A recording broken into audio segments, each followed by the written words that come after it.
재벌은 X 못 준다고 그런 얘기가 있죠. 재벌은 뭐 못 준다 이런 얘기가 있죠.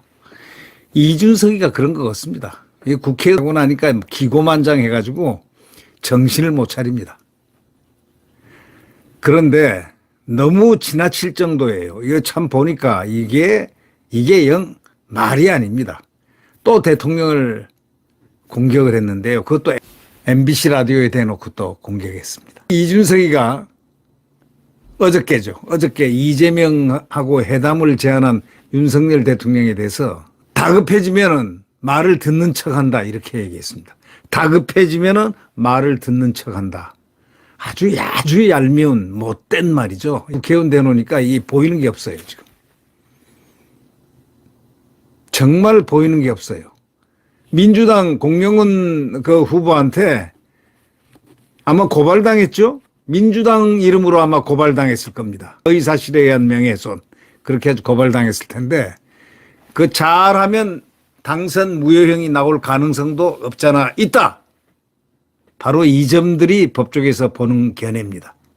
아무리 민주당한테 얼씬얼씬하고 그냥 대통령을 공격하고 한다고 그래도 그의 운명은 이준석의 그 내부 구조를 모두 다 꿰차고 있는 민주당은 이준석을 아마 법으로 그래서 고발했을 겁니다. 명예훼손으로 민주당 이름으로 고발을 했습니다.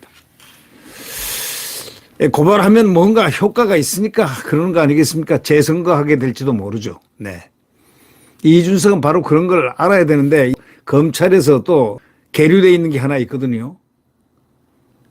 강신업 변호사가 성상납 의혹과 연동된 경찰에서 이렇게 송치한 게 있습니다. 무고죄에 지금 걸려 있습니다. 이원석 검찰이 그걸 수사를 아직까지 1년 7개월 동안 안 했어요. 그 이유를 지금 잘 모르겠습니다. 하여튼 뭔가 있다 생각을 하면서 지금 시민단체에서 그래서 빨리 재판을 해달라. 그 재판 담당한 검찰을 해달라. 아니면 알아봐달라. 뭐 이런 형식으로 지금 청원을 한 거 아닌가. 감사 청원을 했다든가 그렇죠. 네. 그러니까 이준석도 만만치 않게 법적인 문제에 지금 휘말려 가고 있다는 사실을 알아야 됩니다. 다 자기 마음대로 안 돼요 이제. 여기 만약에 여기서 명예훼손이 민주당이 지금 최대 다수인데 그들이 고발을 할 때는 뭔가 이유가 있어서 고발을 한 겁니다. 승산이 있기 때문에 하는 거 아니겠습니까? 그래서 혹시 당선 무효형이 나오지 않을까 그렇게들 기대하는 사람들이 꽤나 많습니다. 네. 이준석은 어제 MBC 라디오에 나가가지고 권순표 뉴스 하이킥이라는 데 나가가지고 윤 대통령이 영수회담을 제안하고 바뀌고 있다고 생각하느냐는 이 진행자 질문에 대해서 윤 대통령은 달면 삼키고 쓰면 뱉는다. 그리고 다급해지면 말을 듣는 척한다. 다급해지면 말을 듣는 척한다. 이렇게 말했습니다. 그러면서 대선 때도 질 것 같으면 90도 인사하고 그랬다. 이게 자기를 얘기하는 겁니다. 자기의 스타일이 원래가 그런 야비한 어떤 캐릭터를 알고 있으니까 남한테 대통령한테 이렇다고 생각하는 거 아니겠습니까? 윤 대통령이 오롯이 저의 책임이라며 90도 인사를 했던 기자회견을 언급하면서 그런 소리를 했습니다. 대선 때도 질 것 같으면 90도 인사하고 그랬다. 사진도 남아있다. 이러면서 당시 지지율이 급락하자 후보였던 윤 대통령이 오롯이 저의 책임이다 하면서 90도 인사를 했던 기자회견을 언급하면서 이런 공격을 했습니다. 이 참 대통령 공격하는 이 버릇 이걸 어떻게 없애줄까요? 국민 여러분이 단단히 이준석 머릿속에 염두에 두고 있어야 될 겁니다. 이준석은 근데 대선이 끝나니까 그거를 절치부심하고 있다가 바로 쫓아냈다. 이렇게 얘기를 합니다. 이 이준석은 과거 국민의힘 윤리위원회로부터 당원권 정지 6개월 징계 처분을 받은 뒤에 당 대표직에서 물러났습니다.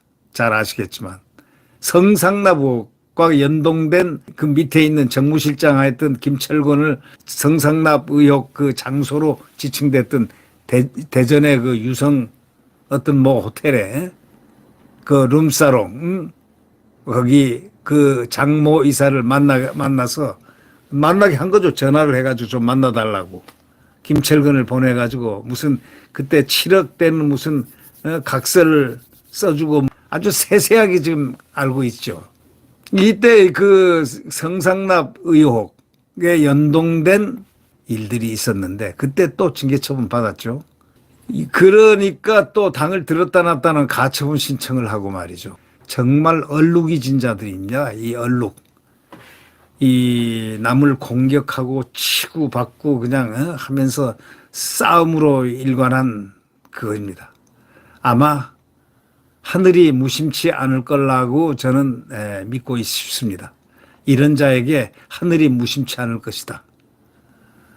선을 행하는 자에게는 선한 값을 주고 악을 행한 자에게는 악의 값을 주는 게 하늘 아니겠습니까? 우리는 그렇게 배웠지 않습니까?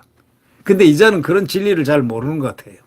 이준석이가 윤 대통령이 어떤 면에서는 너무나도 인간적인 분이라고 딱 이러더니 그래도 지금 윤 대통령이 위기를 인식한 것 자체가 그나마 대한민국의 다행이다.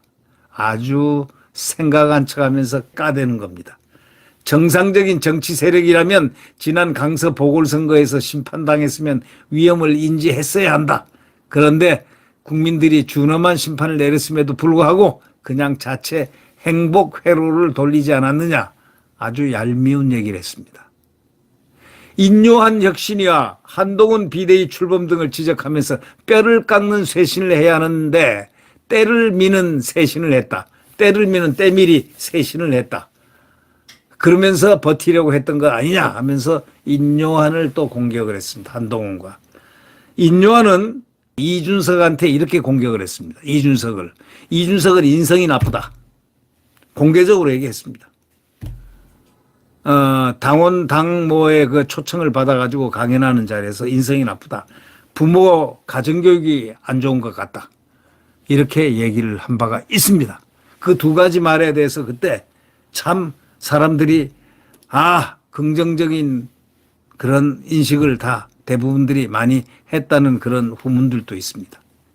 왜? 오죽하면 그 인요한 씨가 그렇게 했습니까? 인요한 씨가 그 남 비판하지 않는 분인데 이준석은 인성이 안 좋다. 인성이라는 게 뭡니까? 그가 가져오는 인간성 아닙니까? 또 그것이 안 좋다. 그 다음에 부모 가정교육이 나쁜 것 같다. 이렇게 얘기할 정도 되면 말이죠. 이건 객관적인 그 자기가 볼 때 그렇게 보여서 그러는데 인요한 씨가 말한 게 비교적 객관적으로 보고 얘기를 했는 거 아닌가 이렇게 생각이 됩니다. 자, 하여튼 또 대통령을 이렇게 계속 그 민주당보다 더한 거죠. 더할 정도로 공격을 지금 하고 있는데 자, 그러나 이제 하늘도 무심하지는 않을 것 같다. 지금 민주당에서 허위사실 유포 혐의로 결국 고발을 했으니까 혹시 당선 무효형이 나오지 않을까 하는 이 법조계 시각도 있습니다. 네. 국민들은 그걸 바랄까요? 안 바랄까요? 이준석이가 댕강하기를 바랄까요? 아니면 국회의원 계속 하기를 바랄까요? 네. 우리 대통령은 어떻게 하다가 정말 재수 없이 정말 이준석이란 자를 알아가지고 이렇게 그 참 가짠게 이렇게 비판을 수시로 받아야 되는지 정말 모를 일입니다. 그러나 국민이 그것을 다 알고 있으니까 다행이죠. 대통령은 일체 노 코멘트입니다. 이준석에 대해서는 이미 다 해탈을 해버렸습니다. 그자가 하는 거에 대해서는 다 이미 다 버린 것 같습니다. 네, 구독 버튼과 엄지를 눌러주시면 감사하겠습니다.